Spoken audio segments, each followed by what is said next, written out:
If you want to add a timecode overlay in DaVinci Resolve 20, this is one of the easiest ways to do it, and it's incredibly useful for client reviews, editing, and keeping your timeline organized. In this video, I'll walk you through the full process step by step, so you can place a clear timecode on your video, adjust its appearance, and make sure it shows up in your export if needed.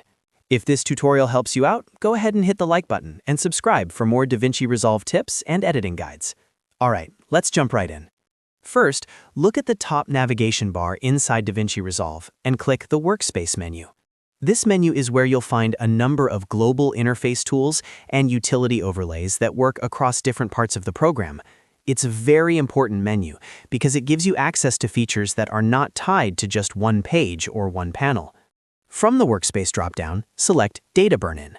This opens a dedicated floating window that lets you superimpose metadata directly onto your video. That metadata can include timecode, source file names, clip information, or even custom text depending on what you want to display. For this tutorial, we're focusing on timecode, which is one of the most common and practical uses of the feature. Once the Data Burn-In window appears, take a moment to look at the layout.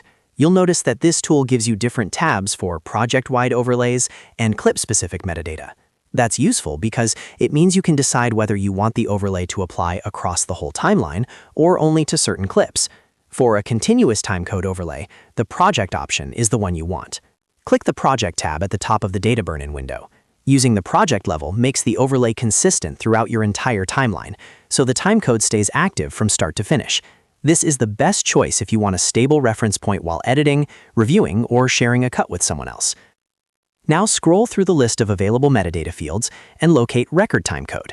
Depending on your setup, this may also be referred to as Timeline Timecode. What this does is display the current position of the playhead relative to the start of the sequence. In many projects, that timecode begins at 01000000, which is a very common standard in post-production. Check the box next to Record Timecode to turn it on. As soon as you activate it, you should see the timecode overlay appear in the viewer on top of your footage. This is the signal that the burn-in is active and working correctly. If you don't see it immediately, make sure you're on the correct tab and that the viewer is displaying the right timeline or clip. Next, you can adjust the position of the overlay using the Position X and Position Y sliders on the right-hand side. These controls let you move the timecode block anywhere in the frame, whether you want it in the top left, bottom right, or somewhere more discreet. This is especially helpful if your video has important visual content near one corner and you don't want the overlay covering it up. After that, take a look at the text color and background color settings. These are important for readability.